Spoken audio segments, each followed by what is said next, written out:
It's your open source advocate, and I'm back with another video, and today I wanted to talk about RPort. Now in the past I've talked about Guacamole, I've talked about Mesh Central, I've shown you Remotely. These are all really great open source applications that can give you open access or remote access to your various machines, and they can do it in various ways. So Mesh Central is terrific as a remote machine management system. That's what it's designed for. And it's really awesome because you can do everything right there through the browser. You can get SSH access, terminal access, command line access. You can get desktop access if there's a desktop to be accessed on those machines as well. So it's really a terrific tool. And if you haven't seen it, check it out. I'll put a link in the description and in the show notes so you can go check that one out. But on the topic of remote management, I thought there's some other options out there that are really cool, and I've been looking at them. And Teleport's a really great one. It's another one that I'm going to cover in the future, but I came across RPort a while back, and a few people have asked me about it, and I wanted to show it to you guys. So it's really just a tremendous system.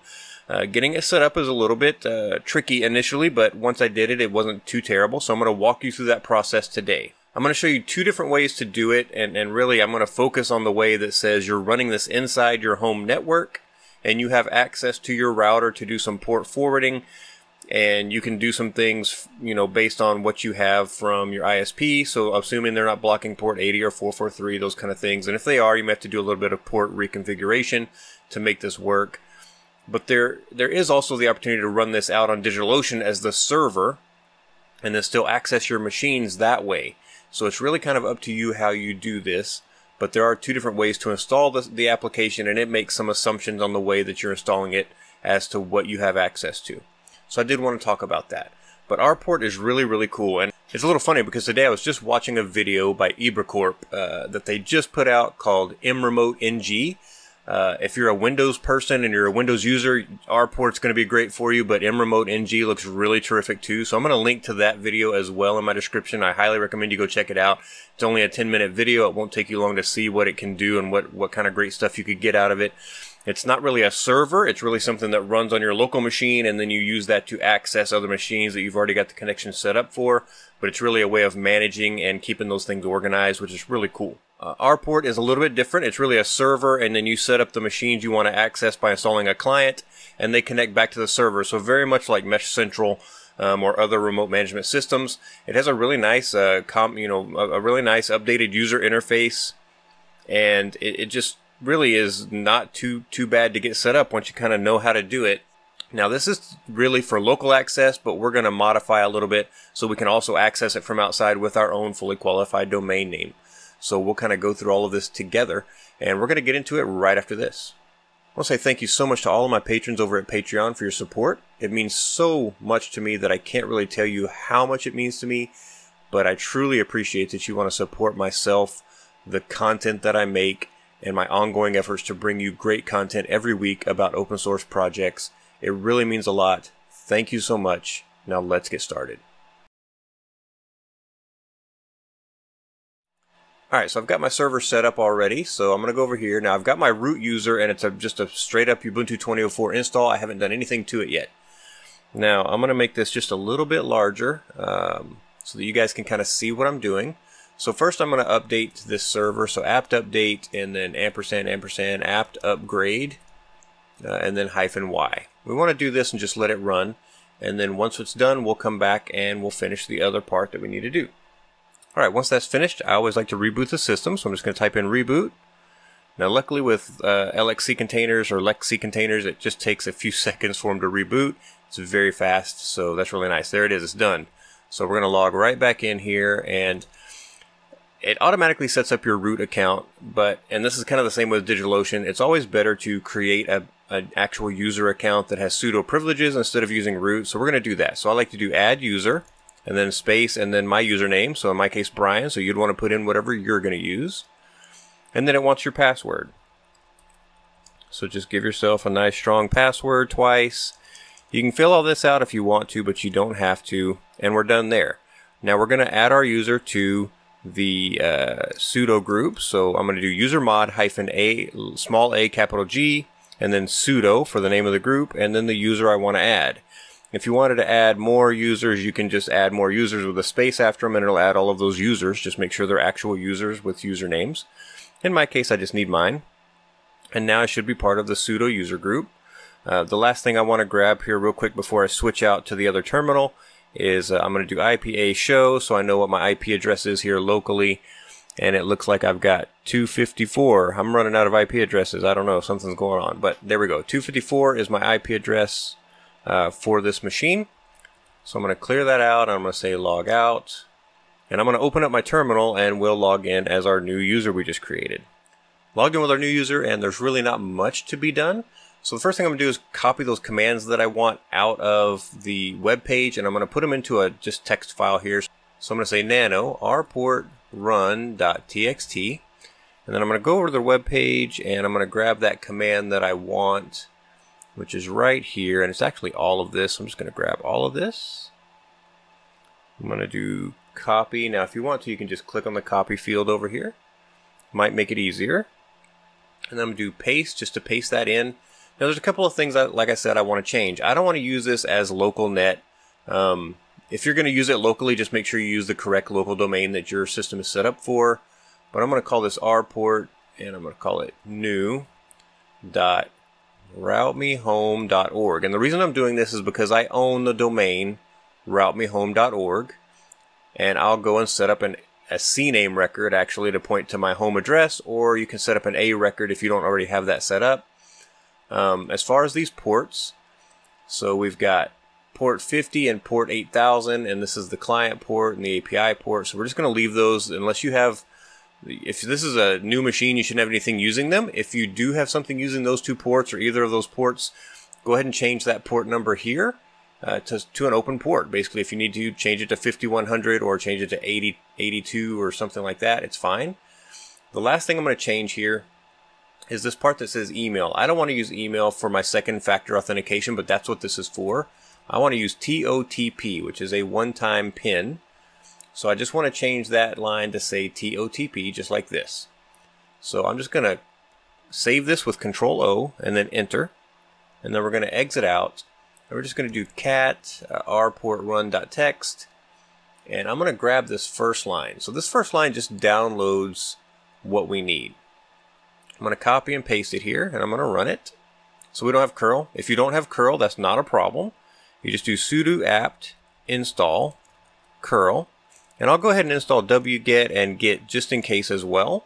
So we're going to install curl, WGet, and Git, and then I just put -y because then it doesn't prompt me after I put in my password. It just goes ahead and installs those applications.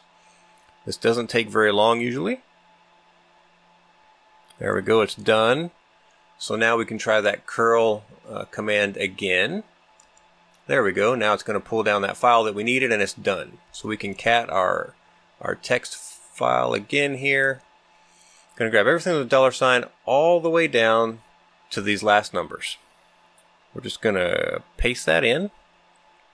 Kind of double check it, make sure everything looks correct, make sure you've got everything spelled correctly, make sure your numbers look like you want them to. And then we're just going to hit enter. It's going to go out and it's going to pull down a few things. It's going to double check a couple of things. It's going to start the installation. And this really doesn't take very long. Now I'm running on an SSD. If you're running on a spinning drive, it might move a little bit slower, and depending on the machine you're trying to install this on, it could run a little bit slower, but I'm running on a system where I gave it 2 cores and I gave it 4 gigs of RAM, basically. That's it. Nothing super high-end, nothing super special. It may run on something even lower than that. That's just kind of what I gave it. So it says here, all right, you're set. You can now go to rportnew.routemehome.org, port 5000, and it's HTTPS. So make sure to pay attention to this part. So what I've got to do is actually go set up this route to this address, or it's not going to go anywhere because it's going to be like, I don't know where that is. So I'm going to go set this up. So there's a couple of places I need to set it up. So first I'm going to go to Cloudflare because that's where I've got the domain registered. If you don't have Cloudflare, you just need to go to wherever you have your domain registered. So when you get to your DNS, you can just go to whatever your DNS host setup is, but you want to add an A record if you don't have one already pointing to your home address. In my case, I have this one here that already points to my home IP address. So I can just create a CNAME record that points to this, and that way if I ever update this home address, everything that's pointing at it will also get updated at once. But if you need an A record, usually just click on add, and then you'll select the A record type, type in what it is you're creating. So in my case, I'm creating RPort-new, and then type in the IP address for your home address. If you're not sure what your home IP address is, you can go to something like ipchicken.com, and it's going to come up and show you right around here what your home IP address is. So I'm just going to close that back out. Now again, like I said, I need to create a CNAME record, so I'm going to go down on the list here and create a CNAME, and then I'm just going to point it to @ So if you're creating a CNAME and you just have your main domain, that's the @ right there. So I'm just going to point it at that. I'm going to leave this proxied, and I'm going to hit add. Now it's going to take a few minutes for this to kick into the DNS system so that it actually starts pointing to my home address like I want. But we've got that set now, so we can go back to where we were working. And we need to set up a couple of things here at the home while we're waiting. So we'll go over and we're going to open up Nginx Proxy Manager. And I'm going to create a proxy. Now if you don't use something to create a proxy at your home, you could just use your router to forward ports 80, 443, 8000, 5000, and then the range of 20,000 through 20,050 to the IP address on your internal network of whatever machine you're running RPort on. Now if you run an Nginx Proxy Manager like I do, so you can have multiple servers running and they can have addresses that point to your home and they can be accessed that way, then you want to have something like this set up where you've got Nginx Proxy Manager running. So I'm going to go into my proxies, I'm going to add a new proxy, and I'm going to zoom this up for you guys a little bit. And we're first going to give it the name that we need, which is rport-new.routemehome.org. And then I'm going to hit tab so I get a little chip. Now what this says is, on my router I have ports 80 and 443 forwarded to the machine that runs Nginx Proxy Manager. So when my outside network receives any request on port 80 or 443, it sends that through to this machine running Nginx Proxy Manager. Nginx Proxy Manager sees that request and says, well, what is this? Oh, this is rportnew.routemehome.org. And from here it says, what do I need to do with that? So I need to tell it what it's going to do with this. Now that I've got that chip in there, I'm just going to select HTTPS, because remember it says S back there on the terminal. We're going to put in the IP address of our local machine, so whatever your local machine IP address is. And then here we're going to put 5000. Now if you changed that port whenever you ran that command to something else, make sure you put that in here. I'm going to tell it to block common exploits, and I want WebSocket support, and I'm going to make it publicly accessible. I'm just going to save that first. So I'm going to go back into that setting. And you can just click on the three dots, click on edit, and we're going to go here. Now in my case I have a Cloudflare set of credentials that I'm just going to use for SSL, and I'm going to tell it to force SSL. If you don't have this, you can just do request a new certificate, force SSL, make sure your email address is in there, and then check the I agree box and hit save, and it's going to go make a request for an SSL certificate from Let's Encrypt for this site. But like I said, in my case, I've got one, so I'm just going to use that. I'm just going to select it here. I'm going to hit save. And now when we try this, we get to our RPort site. And right here, now it gave us some credentials, so we have to look at those credentials on our command line. It says right here, here's your login credentials, it's admin, and then here's your password. Now this is a password you'll want to change for your admin user. And I'm going to destroy this after we're done, so don't worry about seeing it. But we'll go back and we're going to type in admin, and I'm going to just paste in that password. And you can tell this to remember you for a certain amount of time, so I'm going to tell it to remember me for 24 hours. I'm going to say login. I'm going to tell it I don't want to save this right now. But it's letting me know, like, hey, we're about to get ready to do your TOTP setup, so you need to make sure you've got an application that you can use for that. Now you can use one of these that they suggest, but I like one on the iOS side that's called Free OTP if you want to use that on your device. But because I use Bitwarden, I would rather use Bitwarden to get my OTP most of the time. So if you're using Bitwarden, I highly recommend saving your credentials in Bitwarden and then adding the OTP to that same setup so that you don't have to go looking for them later. So I'm going to get my OTP app open here. I'm going to be ready to add a new OTP. And then I'm going to click on next, and it's going to generate a QR code, and I'm just going to scan it with my phone. And then we're going to click on this next button here, and I'm just going to look at my code. I'm going to type it in and hit next just to confirm that I have the correct access. So when you first come in, it's going to show you like, hey, it's a little bit bleak in here. I can't really see much what's going on, and it's going to show you how to start adding clients and doing things. So it's really not too hard, but we're going to go to the settings here and kind of check things out. So this is kind of the view that you get initially, where you don't have anything obviously because there's nothing set up yet. Now you can log out down here, but here we're going to go to settings, and here we get a lot of settings. So I'm going to zoom this up again just so you guys can kind of see it. So inside of settings, you can say use dark mode. So we'll save that. Here's dark mode. That's a little better, probably easier on your eyes for you. So if you're using Chrome, you can set up the Secure Shell app for Chrome. So you'd want to install the Secure Shell app for Chrome, and then you can check this box, and it'll basically launch SSH connections right from your browser. You don't have to have anything special, and for those Windows users, this might be really useful for you to actually have set up so that you don't have to worry about how you're going to do SSH or what application you're going to use. Now, if you want to use PuTTY, you can. If you want to use PowerShell, I believe you can also do SSH from that. But if you want to do it from the browser, it's really easy and really quick to set this up. Command history, how many commands do you want to keep in your history?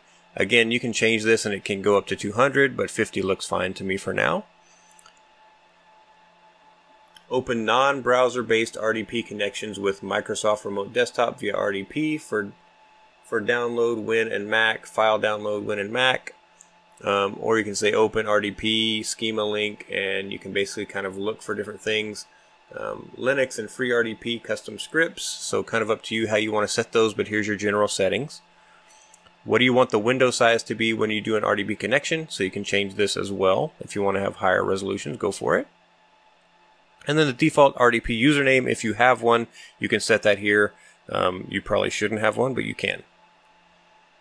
So when we move down to the profile, this is your profile as an administrative user. You can change your password here and then save those changes. Here you can add users. So this is where I suggest one, changing that password, by the way, for your admin user. But then I also suggest adding a user who's not the admin, and make sure that you're using that user most of the time. Now this is the part that they talked about earlier where you can set up clients. This is the part that you want to really pay attention to, and we'll go through this in a minute. I'm going to switch over to my actual system and kind of get that set, and we'll use that to add another client here in a minute. You can create client groups, and then you can add clients to those groups basically using filters, which makes it really nice because then you can take actions on the groups, which is really cool. So I'll kind of show you that as well. You've got a vault for some different information here, so you can kind of set up your vault, and you got some keys and things like that. API tokens that you can generate. If you need API tokens, you can do that. Here's information about the system and what it's running and the version that we're running on. This links you out to their help pages, so their knowledge base. So there's a good bit of information out here. And as you click in, you'll see there's more things underneath some of these things. So you can kind of see all of the topics underneath a lot of this stuff. So there's a good bit of information out there in the documentation, highly worth reading and going through for sure. So there is licensing. If you want to check out the licensing, you should check that out. Make sure you understand what it's about. But the graphical web-based user interface is kind of where a license lies. So just kind of check that out. So there are some features that are still in development, and you'll see some of that occasionally throughout the software, but really not bad at all. So I'm going to switch over to my actual version of the system that I want to use, and we'll kind of check that out. Now I've got this zoomed up, but when you first come into RPort, this is kind of what it looks like. It's pretty nice. You've got this sidebar of different machines that you've added, and it just kind of adds these icons based on the operating system that it determines that it is. So here I've got my actual server for Proxmox, and when you click on it, you get this nice kind of overview of information about your device. So you can see what the processes are, what they're running, and this updates, every few seconds. So if we switch, you can see here's the actual desktop that I'm using right now. And then finally, here is another desktop that I have here at my home. Now I created a few groups, so these aren't here by default, but I created a group for just the desktop system, so you can see down here it kind of filters that out, so I can hide those and just show these. And you can set up these different groups you want and then add systems to those groups based on what they are. So you can create VMs, desktop servers, I mean, just kind of anything you want as far as how this works. And it's a really great way to organize all of your systems. So as we go through these tabs, whenever we have something highlighted, in this case we have my iMac set up, which has Linux on it, there's this option to create tunnels, which is really cool, and we'll come back to that in just a minute. So you have this metadata area that's locked, and we kind of saw that back on the settings where you have those keys. So you can set up metadata about these things, but it does stay locked and encrypted. You have documents, again, locked and encrypted. You have commands. So we could run a command on this machine, basically from here, which is kind of cool. So if I say, so I'm going to zoom this, we'll just call this update. And it's going to try to run for 60 seconds. And then we're going to give it the sudo apt update command. And we're just going to say, so we can save this command so we can use it later, but we can also just say, just run it. So it's going to try to connect to that machine. It's going to run it, and it's going to show us the output of that command. And right now it says all packages are up to date, so that's great. So on a machine that I'm not actually using right now, without having to do an SSH session, I was able to run this command from inside of my system. Now, this is protected through authentication and two-factor authentication, which is really great, but it really just kind of makes it very easy to do that. Now, the cool thing is you can also do this on groups. So I could select multiple machines from a group and run this same exact command and have all of those machines try to go and run their updates very quickly. So you can also do the same thing with scripts. If you have a script you want to create and run, you can actually run that script from here. You don't have to actually log into the physical machine to do it. You have monitoring. So I haven't really been running this very long, but you can see some of the information that I'm getting out of the monitoring here. CPU usage, memory usage over time, network usage, some really cool stuff. And then here's a bunch of information about that iMac machine that you can just kind of check out. So some really great things that are being collected here by RPort as well for you to view. And then finally you have an audit of what's going on and what's been done on the machine and by who. So if you have multiple users in these systems, you can limit those users as to how many machines or which machines they can access by group, by machine, kind of however you want to do that. But also you can audit what actions those folks are taking on those machines, and you can kind of set, times and time frames or when you want to see that audit for. So really kind of pretty awesome. So if we go back to our inventory and if we go to tunnels, I want to create a tunnel. So I'm going to add a tunnel. I'm just going to leave it as an SSH tunnel to start with because RDP and VNC is not set up on these machines yet. But SSH tunnel, and I'm just going to leave it as a randomized port. So this is one of those ports where it's that 20,000 through 20,050. So right now it's going to say it's an ACL that's going to be generated. It's only my current IP address, so only from my current home address. So if anybody else tries to access this tunnel, they can't if they're not coming from my address. So even if they're logged into my system and they're not on my IP address, it's not going to work. So we can close the tunnel after a certain amount of inactivity. So if we, you can set this 5 minutes, 10 minutes, 20 minutes, whatever you want. And then you can also say destroy this tunnel after a certain amount of time. So if I say after 1 hour, destroy this tunnel, nobody should be accessing it. And I just say 10 minutes of inactivity. Now we can add this tunnel. And now I've got a tunnel that's created. I've got a secure tunnel created to that machine. All right, so I reopened this in Chrome just to get a little bit cleaner interface. I'm not sure why Firefox was giving me trouble, but it was. So just be aware of that. You might have to open this up in Chrome, or Chromium in this case is what I'm using. But I'm just going to go ahead and click on this. So we've got our tunnel that we created. I'm just going to click on this. And it's going to ask me for the username. I'm just going to click continue. It's going to let me know that it's going to open this up in another application, basically. So I'm going to click on that, and it opens up in Remina, which is great. Remina is a really cool application as well. I need to cover it in the future. And now it just wants my password for that system. I can say show password if I want to. I'm just going to say OK. And there we go. I'm logged in, and I'm going through a secure tunnel that's basically being routed by my system. So pretty awesome. And it's not just the normal port 22 kind of thing. It's actually running through the system, and it's running through the kind of out to the internet and back through a secured tunnel. So now I can do all the things I normally do. I can kind of do sudo apt update again, put in the sudo password, and really Remina is just acting as my terminal view basically, which is pretty great. So I can clear that, and when I'm done, of course, I can type exit and I'm out. And now my tunnel is here, and if I don't do anything with this tunnel for 10 minutes, it's going to close the tunnel. If I don't do anything at all, it's gonna, in an hour, it's gonna be gone. It's gonna get rid of it, and that tunnel's gone. I have to worry about somebody else accessing it after that. So really, this is a really cool way to kind of do these things and see how this functions. The next thing that you'll probably be interested in is how VNC works. So basically accessing these things to the remote desktop. Now, if you have a Windows machine and you have remote desktop turned on, then you can of course use remote desktop connection to do the same thing, and you can use a tunnel to access that.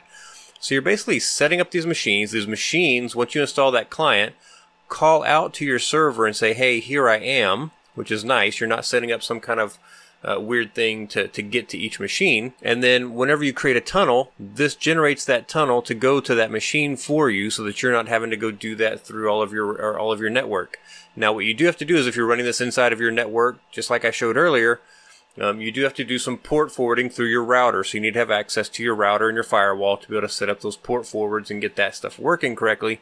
But once you've done that, really it's there and it just functions. You just have to have the server running.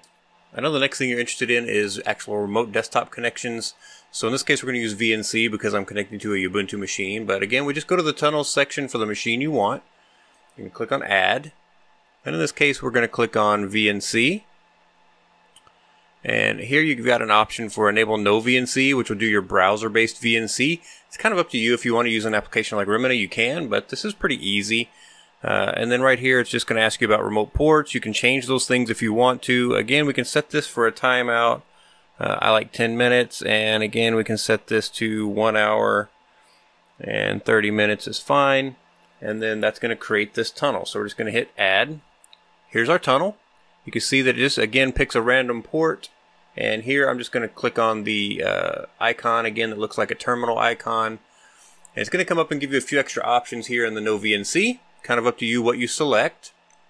But in my case, I'm just going to leave the default selected. And you'll see it pops up and prompts you for the password. So put in your password for your No VNC connection. And then hit Connect. And there we go. We've got No VNC. And I'm now accessing my iMac. And we can open up Tabby and kind of see what's going on there. And I can open up other connections after I get to that. I can open up to the old media server. It's not going to connect because I don't have that server anymore. But there you can see kind of what I'm talking about. We've now got remote desktop connection as well. Now this remote desktop connection is very much dependent on how good your VNC server is. I found that the built-in server is kind of spotty actually on the Ubuntu systems. So if you're not really liking that, I would highly recommend going out and getting something else as a VNC server. They have lots of different VNC servers out there that are open source and free to use. So you might do that just to make it easier to get connected. But the built-in servers can work. They're just a little bit iffy as to whether or not you'll get connected and remain connected once you do. Don't hold that against the actual RPort application. That's definitely on the VNC server side. But there we go. We've created a remote connection and we created a remote connection to the server. So what if we want to add a new client? We're going to go to Settings. We're going to go here to Clients. And we're just going to click on the plus right here. And we're going to give our client an ID, and that's fine. So we're going to call this Media Server. Now, it automatically generates a password. It's kind of up to you whether or not you want to keep this password active or not. If you do, definitely use something like a password manager to store this password, but you might want to create something even stronger than this normally. And then I'm just going to say Add Client Access right here. Now what I need to do once I've created that client in the system here is I actually need to go add the client information to that server. So here I've got Media Server, and you see this little button. We're going to click on it. It's going to generate some code, and we're going to grab this code and we're going to click on Copy, and we'll go log into that server from some other method right now. So normally you could do this on the servers. It makes it a little bit easier. And I'm going to paste in that command. That's going to download this file that I need. I'm going to go back to my browser here. I'm just going to grab this. I'm going to copy it. And I'm going to paste that in to basically run this command. And what you'll notice is it says, hey, I want to see if I can actually access this, and I used port 8000, so it's going through to port 8000. And then we get this message like this, and it says, hey, you can now access this thing by using the RPort system that you logged it into. So we'll go back into our browser, And we'll just close this window. And we're going to go back up to our system. I'm going to go back up to our dashboard, and you can see here now that I've got my server. So here's my new server. You can see the information that I've got. You can see how it's running. So we can see the CPU usage. We can see the memory usage. We can kind of check out all the stats for the server. Pretty great. And again, we can create a tunnel to SSH over to the server. So if I just add an SSH tunnel, I can leave everything the same. Again, I can check these things to kind of keep them from being quite so long. And I can change that to 0. And I can add. And now we can access this thing. I'm going to put in my username for this system. Again, you have to have a user on the system. It's not magic or anything. It's going to open this up in Remina. Put in my password. And I'm now logged into the system through RPort using the Remina system. So pretty great. I really like RPort. I think it's awesome. It's kind of cool for keeping all of your systems up to date, for checking in on them. And the nice thing is, if you set this up in the way that I did, you can actually add systems that are remote away from your home, which is kind of the point of one of these systems in my opinion. And once you've got those systems set up, you can monitor those systems from away, and you can check out the monitoring to see what's going on with those systems as you're kind of checking them out and looking at them. You can see what's happening here. Now this one hasn't been on very long, so looking at the monitoring is not going to show us much because it hasn't been there long enough to really grab any kind of details. But you can kind of see what kind of chart you'll be getting. We can go look at the server here, at the big server. We can kind of check out what kind of statistics we can get from it. So you can see I'm barely using any resources on that server, which is great. Nothing really seems to be going wrong with it, so that's really cool for monitoring, kind of checking things out. And then we've got this option for documents and for metadata, and then tunnels, which just makes everything worthwhile here on RPort. So really a cool application. I think it's very awesome that you can run this. Now there's so much more that this can do. I've just kind of scratched the surface with you to get your appetite wet for you to go out there and try it. And kind of see what's going on with active tunnels. So you can see what tunnels you have that are still active. You can get kind of an inventory overview of your different systems that you have set up on here. Again, your metadata and documents view. Executing commands, we talked about this earlier and I kind of showed you how it works, but you can also do it for multiple machines. You can do it for client groups and so on. So pretty cool. You can do the same thing with your scripts. So if you want to run scripts, you can run them on multiple machines, on groups, and so on. And then we can come back up to the dash here to kind of see what our machines are looking like and get an overview of what's going on with our different machines. So I really like this from the perspective of I can manage and access multiple machines from a single place. It's a really great as a remote machine management system. It's open source. They've got this thing out there for you to use and install, so I think it's really great. I hope you enjoyed this. If you did, like, subscribe, tell your friends about it so they can come along on the journey with us, and I'll talk to you next time.